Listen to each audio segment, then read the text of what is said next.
Imagine a general who has just lost 17,000 men in 2 days. Not 17,000 wounded, 17,000 killed and wounded in 48 hours of fighting. So savage that the forest itself caught fire and men burned alive between the lines, while their comrades listened from 20 feet away and could not reach them. Imagine that general sitting in his tent on the night after those 2 days, with the casualty reports in front of him and the maps spread across his desk, and every military instinct he has ever developed telling him the same thing: stop, pull back, regroup, live to fight another day. Every general before him had stopped, every single one, and every single one of them had been right to stop by any conventional measure of what stopping means in warfare. Now imagine that general picks up a pen and writes 7 words that will change the entire war. Not in a speech, not in an order to his troops, in a letter to his commanding officer in Washington. 7 words written in a quiet tent in the Virginia darkness, while 17,000 of his men are being counted among the dead and wounded. He writes, "I propose to fight it out on this line if it takes all summer." That sentence did not come from nowhere. That sentence was the product of everything Ulysses Grant had ever been through in his entire life. And to understand what it meant, what it really meant, not as a military decision, but as a human decision, you have to go back. All the way back. To a man standing on a street corner in St. Louis selling firewood to strangers because there was nothing else left. Here is what most people do not know about Ulysses Grant. Before the war, he failed at almost everything he tried. Not in a romantic, struggling artist kind of way, in a grinding, humiliating, can't pay the rent kind of way. He graduated from West Point in 1843 and served in the Mexican War with enough distinction that men who watched him noticed something, a specific quality of calm under fire that was unusual even among soldiers trained to be calm under fire. But then came the peacetime army, the postings to remote forts on the Pacific coast, the loneliness and the boredom and the separation from his wife and children, and Grant began drinking. Not socially, not occasionally. In the way that a man drinks when the life he is living does not match the life he believes he was meant to live, and the distance between those two things becomes unbearable. He resigned his commission in 1854, came home to his wife Julia and their children, and tried to build something. Tried farming in Missouri on land his father-in-law gave him. Failed. Built a house with his own hands and called it Hardscrabble, which tells you everything you need to know about how he felt living in it. Failed at farming. Tried selling real estate. Failed. Tried collecting debts for a living. Failed at that too. By 1860, Ulysses Grant was 38 years old and working as a clerk in his younger brother's leather goods store in Galena, Illinois for $50 a month. The man who would become the greatest general in American history was making $50 a month and was grateful for it. And then the war came. Grant was one of the few men in Galena with military experience, and he helped organize the local volunteers and drilled them in a field outside town, and wrote letters to Washington offering his services, and received no reply. He took a clerical position, helping the state of Illinois organize its troops because it was what was available. And eventually, a command came, a regiment of Illinois volunteers that nobody else wanted to command because they were considered unruly and undisciplined and generally ungovernable. Grant took them, marched them into Missouri, and something that had been buried under years of failure and whiskey and $50 months began to come back to the surface. The thing that came back was this: Ulysses Grant was not afraid of the moment, not in the way that fear works on most people, making them hesitate, making them reconsider, making them find reasons why now is not quite the right time to move. In battle, in the specific compressed seconds when a decision has to be made and the wrong decision means men die, Grant went quiet inside in a way that other men did not. His staff noticed it. His subordinate commanders noticed it. In the moments when everyone around him was loudest, when the reports were most contradictory, and the situation most confused, and the pressure most intense, Grant became more still, more focused, more certain. Not because he knew more than everyone else, but because he had decided something somewhere deep inside himself, that most men never fully decide. He had decided that uncertainty was not a reason to stop. Fort Donelson in February 1862 was the first time the country saw what this meant. Grant had surrounded a Confederate force of 15,000 men in their fortifications. Then the Confederates broke out, hit his right flank at dawn on a cold February morning, and drove it back and opened a road to escape. Grant's subordinate commanders were shaken. The situation had changed completely from what it had been the night before. The careful plan was gone. And Grant rode to the point of crisis and looked at the situation and saw something that nobody else in that moment saw. He said the enemy is trying to escape and has used up his ammunition doing it. If we hit him now, he is finished. And he ordered an immediate attack all along the line before anyone had time to think about whether the attack made sense or not. The Confederates had no choice but to surrender. 15,000 prisoners, the first major Union victory of the war. And Grant's name went to Washington for the first time. Then Shiloh, April 1862. And Shiloh nearly ended everything. Grant was surprised. The Confederate Army under Albert Sidney Johnston hit his camps at dawn before Grant's men were ready and drove the Union Army back to the Tennessee River over 2 days of catastrophic fighting. The casualties were unlike anything America had seen. 13,000 Union casualties. The newspapers called it a disaster, called Grant surprised and incompetent, called for his removal. And the commander of all Union forces, Henry Halleck, arrived in person to take over Grant's army and effectively sideline him. Lincoln was told by his advisors to fire Grant, remove him. The disaster at Shiloh proved he was reckless, proved he couldn't be trusted with an army. And Lincoln said something that became famous, not because Lincoln was being clever or quotable, but because Lincoln had seen something real. Lincoln said, "I can't spare this man. He fights." 3 words, he fights. In a war full of generals who maneuvered and positioned and entrenched and requested more supplies and wrote letters explaining why now was not quite the right moment to advance, Lincoln had found a man who simply fought. Who looked at bad situations and attacked them instead of waiting for them to become good situations. Who treated uncertainty not as a reason to pause, but as a condition of existence that could be managed by moving forward through it. But even with Vicksburg and Chattanooga and the growing legend of the general from the West who always seemed to find a way to win, there was a question that hung over Ulysses Grant as he arrived in Virginia in the spring of 1864. The question that Confederate officers asked each other with quiet confidence. The question that Union soldiers who had served in the East asked themselves with something closer to dread. What happens when Grant meets Lee? Because the East was not the West. The opponents in the West had been good generals, but they were not Robert E. Lee. And Robert E. Lee had broken every man they sent against him, had found the fear in each one and pressed on it until the man stopped moving. And the specific fear that everyone carried about Grant was not that he would fail the way the others had failed. The fear was quieter and more specific than that. The fear was that Grant had a limit he hadn't found yet, that Lee would find it for him. The Wilderness answered that question, or rather the night after the Wilderness answered it.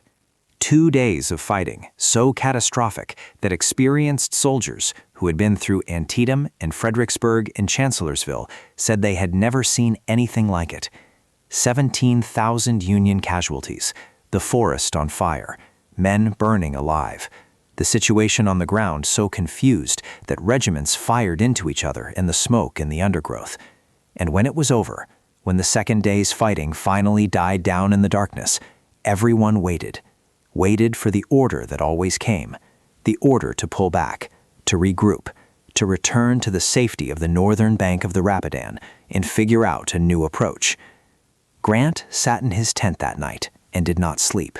His staff reported that he was quiet, quieter than usual even for a man known for his stillness. He sat with the maps and the casualty reports, and he worked through what had happened and what it meant and what came next.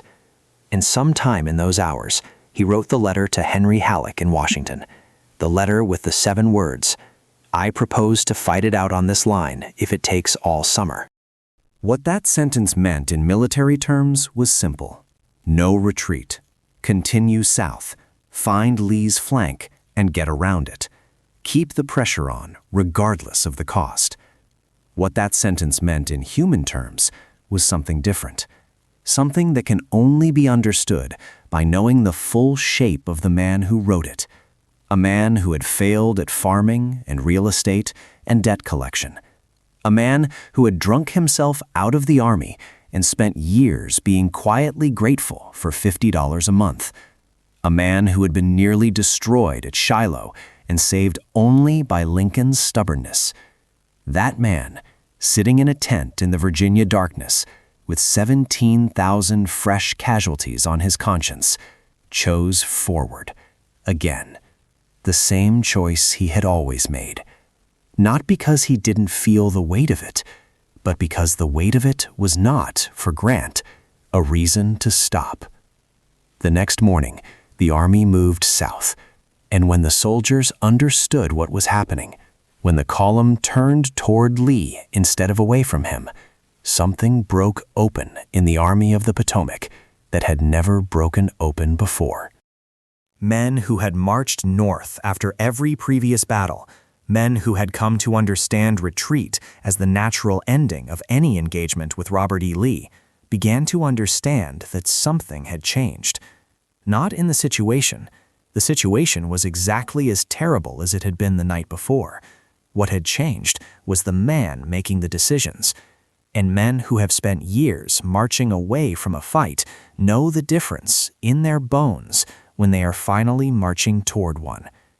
Grant issued the orders to push toward Spotsylvania before Lee could dig in and wait, pushed his men through the night on parallel roads, racing Lee's army to the critical crossroads, arriving barely in time, less than an hour ahead of the Confederate advance. And then 13 days at Spotsylvania, 13 days of fighting that should have broken any army. The mule shoe, 20 hours of hand-to-hand combat in the rain, casualties that would have ended any previous Virginia campaign.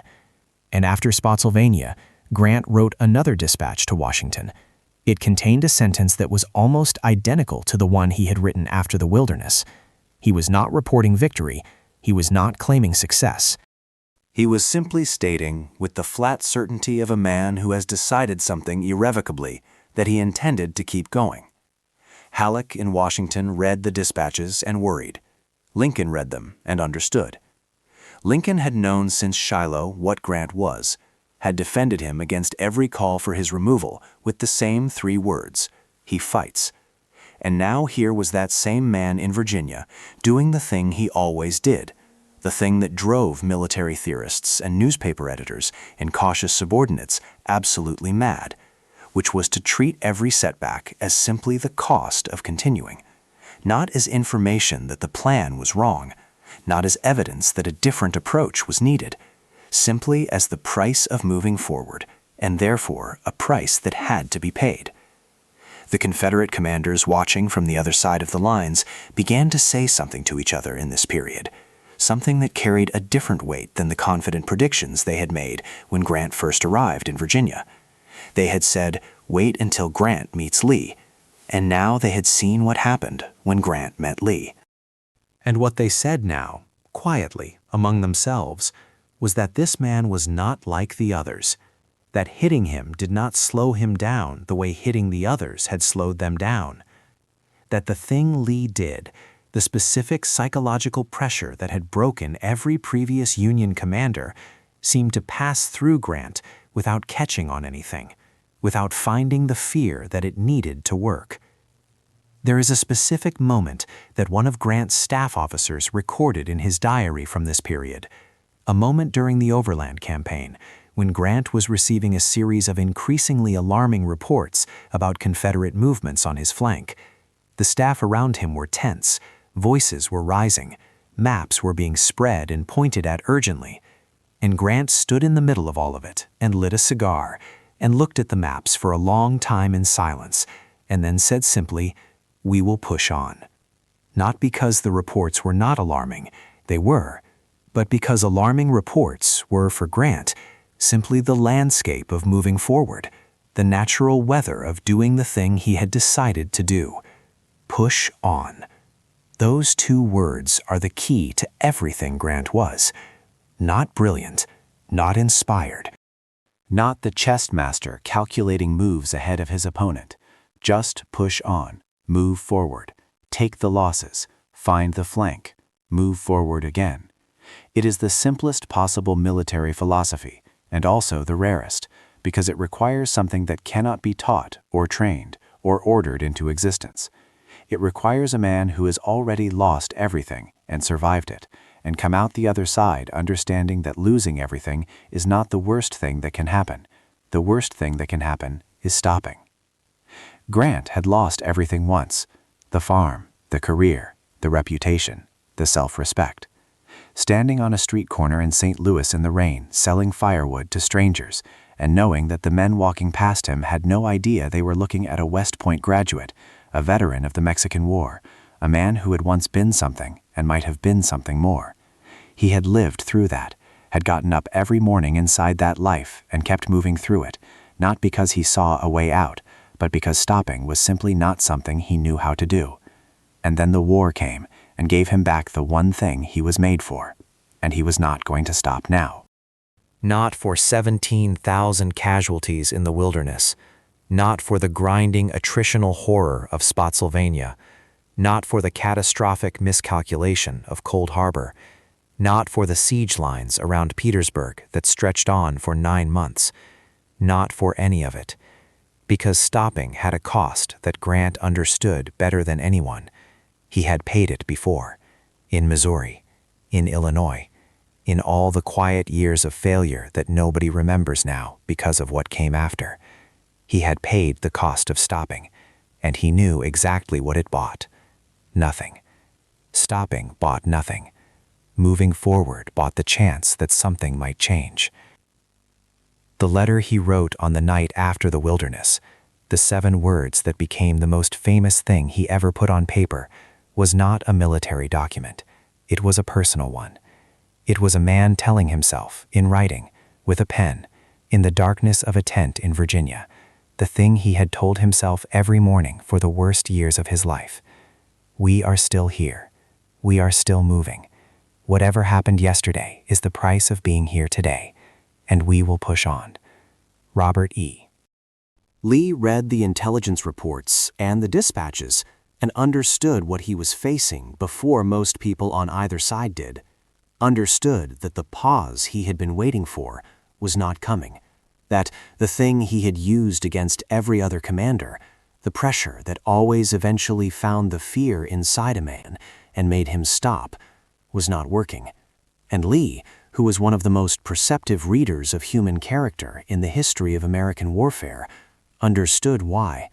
You cannot break a man who has already been broken, cannot frighten a man who has already lost everything and survived it, cannot find the fear inside someone who has looked at his own failures so directly and for so long that failure has lost its power to stop him.